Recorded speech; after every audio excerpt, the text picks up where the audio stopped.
100 மாடி, 100 ஏக்கர், அதெல்லாம் பெருசு இல்லடா. உயிருள்ள உன்னுடைய பிள்ளைகள் வேண்டாம் உன்கிட்ட இருக்கிற சொத்துலயே பெரிய சொத்து. தன்கிட்ட இருக்கிற சொத்துலயே பெரிய சொத்து தான் பிள்ளை.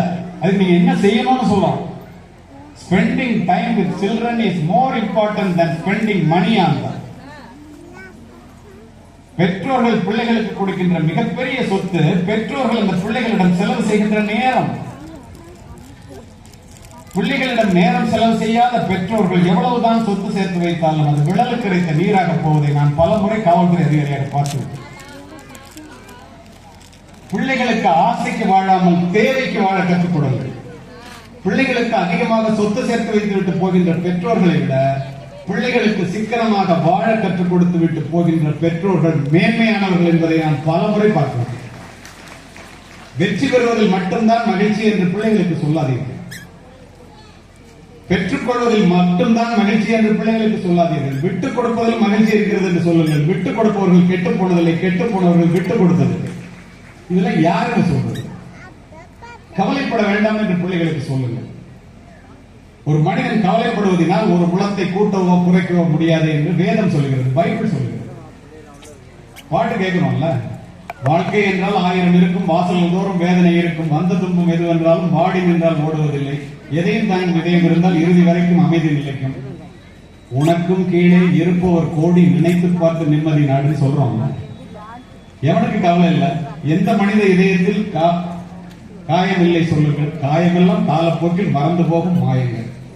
ஒளி தாங்கும் கற்கள் தானே மண் மீது சிலையாகும், வலி தாங்கும் இதயம் தானே நிலையான சுகம் காணும். பிள்ளைங்களுக்கு சொல்லுங்க, ஏதாவது தற்கொலை பண்ணிக்கிறதா பாட்டு கேட்டுட்டு போயிருக்கா? 1000 சொல்வேன் பெற்றோர்களுக்கு.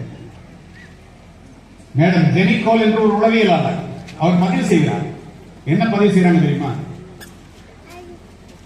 பிள்ளைங்க பிறக்கும் போது அம்மாட்ட சொல்லுதான், பிறக்கும் போதே அதை நினைக்கிறத சொல்றதா சொல்றாங்க. எப்படி? இந்த பூமி பந்து என்னை உற்று நோக்கி கொண்டிருக்கிறது, இந்த உலகமே என்னுடைய வருகை எதிர்பார்த்து கொண்டிருக்கிறது. ஏன் தெரியுமா? நாளை நான் எப்படி இருப்பேனோ அப்படித்தான் இந்த உலகமும் இருக்கும். என்னுடைய விதி உங்கள் கையில் இருக்கிறது. நாகரிகம் ஊஞ்சலாடுகின்ற இந்த உலகத்திலே என்னை ஒரு கொடையாக இந்த உலகத்திற்கு வளர்த்திருக்க வேண்டிய பொறுப்பு பெற்றோர்களாகிய உங்களிடம் இருக்கிறது. ஒரு சுமையாக வளர்த்து விடாதீர்கள். உள்ள பிறக்கும் போது அம்மா அப்பா சொல்லலாம்.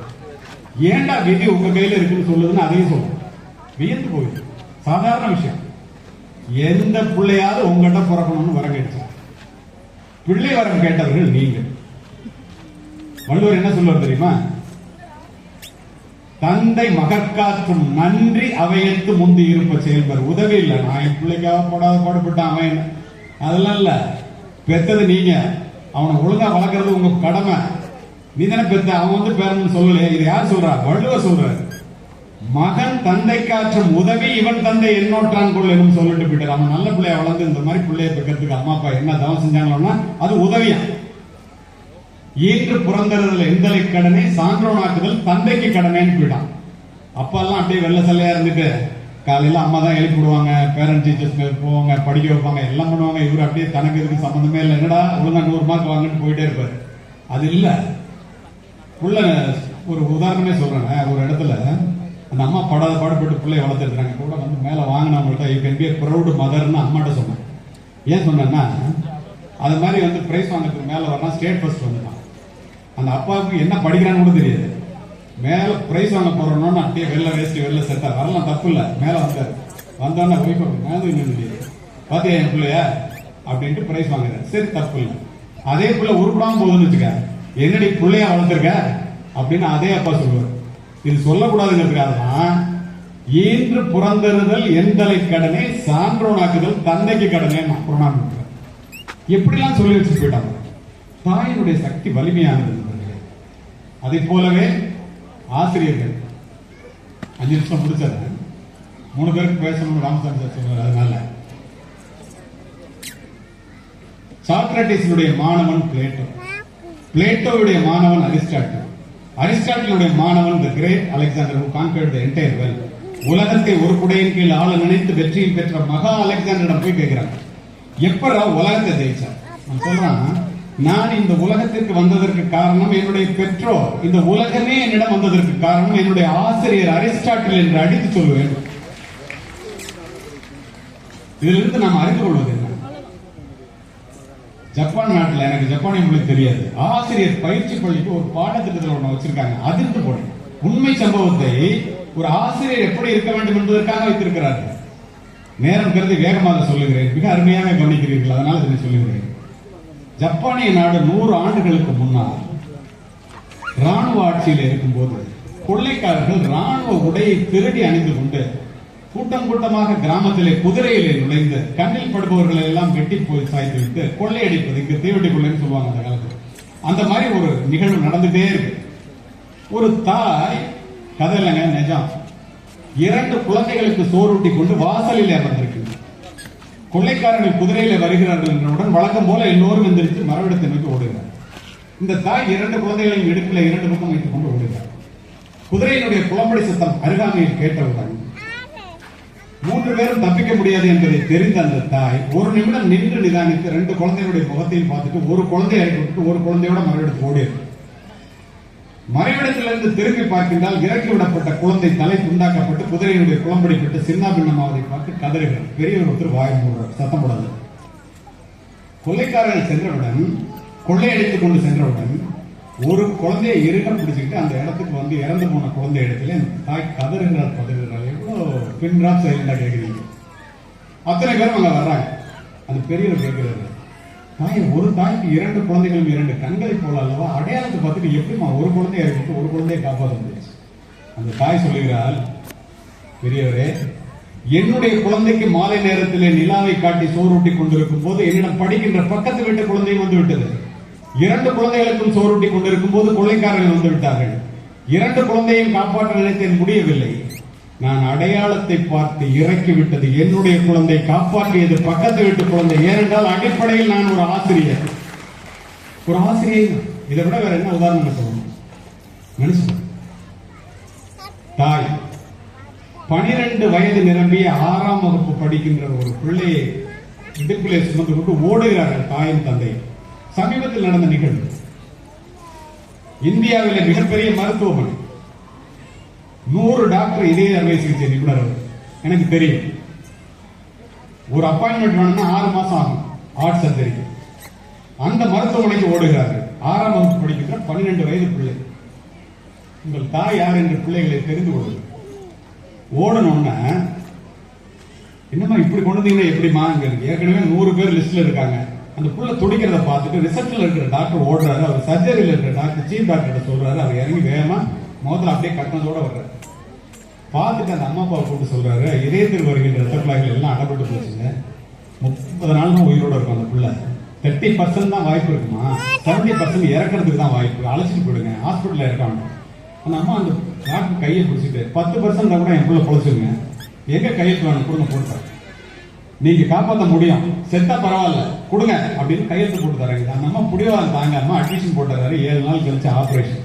தினம் இவர் நடந்து போகும்போது அந்த தாய் சொல்லுகிறாரு, 10% கூட நீ பொழைச்சுக்குவ, நம்ம இங்க இருந்து நடந்து போவோம், நீ பள்ளிக்கூடத்துக்கு திரும்ப போவ, முதல்ல மாதிரி ஃபர்ஸ்ட் ரேங்க் வாங்குவ, நம்ம கும்பிடுற தெய்வம் உன்னுடைய இதயத்தில் இருக்கு, பயப்படாத பயப்படாதுன்னு சொல்றத தினம் கேட்டுட்டு போய் மற்ற டாக்டர் சொல்றேன். ஏன் கோப்பே இல்லை இந்த அம்மா இவ்வளவு கோப்பு கொடுக்குற காரணத்தோடு இந்த பதிவு. 7வது நாள் ஆபரேஷன்.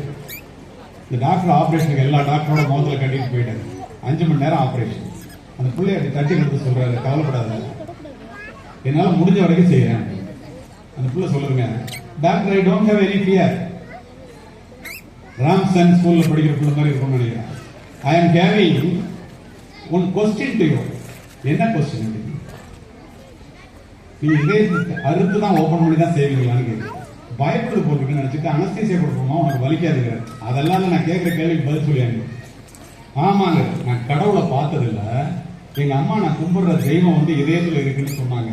நீங்க அறுப்பீங்கல்ல அப்ப பாப்பீங்கல்ல கடவுளை எப்படி இருக்காருன்னு நான் நிச்சயமா குறைச்சுப்பேன். வெளியில வந்து கேட்பேன், நீங்க சொல்லணும் அறுக்கும் போது கடவுளுக்கு காயப்படாம இருக்கு. எப்படி ஒரு நம்பிக்கை இருந்தா அப்படியே ஸ்தம்பிச்சு போயிடாரு டாக்டர். என்னடா இந்த பிள்ளைக்கு வாய்ப்பே இல்லை இப்படி சொல்லுதுன்ட்டு ஆபரேஷன் ஸ்டார்ட் பண்ணிருக்காங்க. இங்கங்க சென்னையில ஆபரேஷன் ஸ்டார்ட் பண்ணிடுறாங்க. 50வது நிமிடத்திலே டாக்டர் நினைச்ச மாதிரி இதயத்திற்கு வருகின்ற ரத்த குழாய்க்கு அத்தனையும் அடைபட்டு போய் இதய துடிப்பு நின்று என்னென்னவோ மிஷினை வச்சு பண்ணி பாக்குறாங்க, திரும்ப துடிக்கல. டாக்டர் அப்படியே மற்ற டாக்டர் எல்லாம் பாக்குறாரு, கண்ணாடியை கழட்டி கண்ணை தொடச்சுக்கிறார். அப்படி பார்த்தாக்க க்ளோஸ் பண்ணிடலாமா அப்படின்னு பாக்குறாரு. அப்ப நினைக்கிறாரு அவரு, இந்த அம்மா இவ்வளவு இருந்துச்சு, இந்த குழந்தை அம்மா சொன்னது எவ்வளவு நம்பிடுச்சு, நம்முடைய மருத்துவம் போயிட்டு போயிட்டது, அனுபவம் பொறுத்து போயிட்டது, எல்லாமே போயிட்டு போயிடுச்சு. இந்த நம்பிக்கைக்காகவாது இந்த புள்ள பொழைச்சிருக்க வேண்டாமா, எப்படி அந்த அம்மாவை நான் பார்ப்பேன் அப்படின்னு நினைச்சிட்டு ஒரு ஸ்டெப் எடுத்து வைக்கிறது.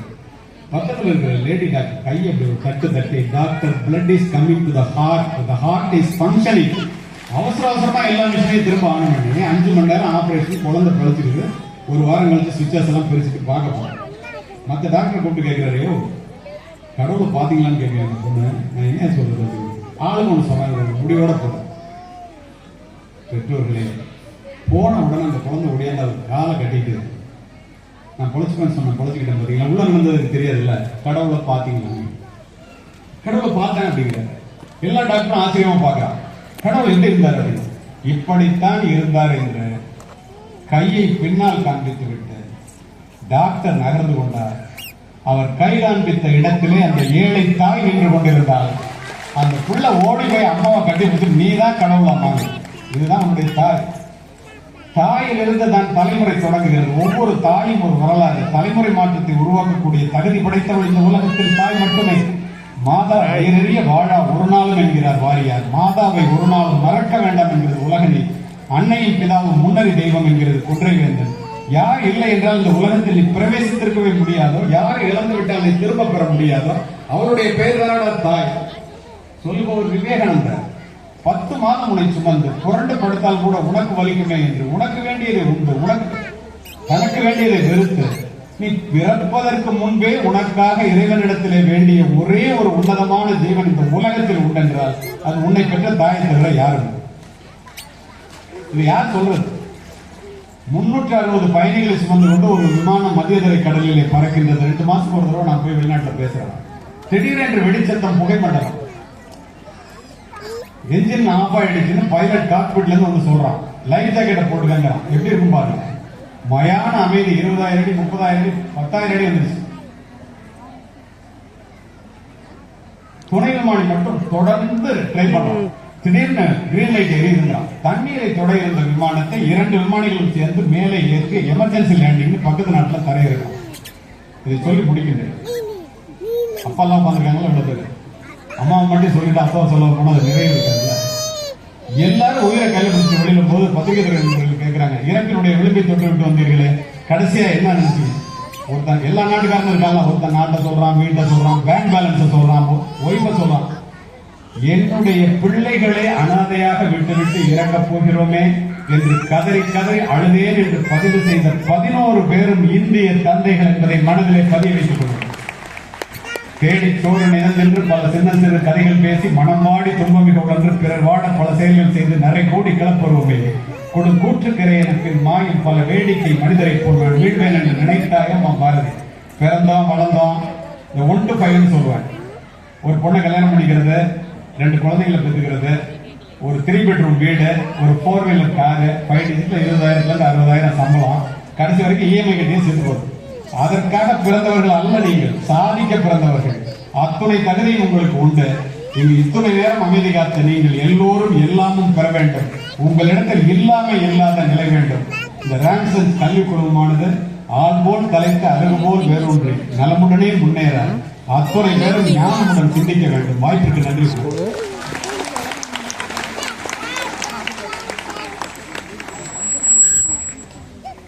சில முறைகள் கேட்க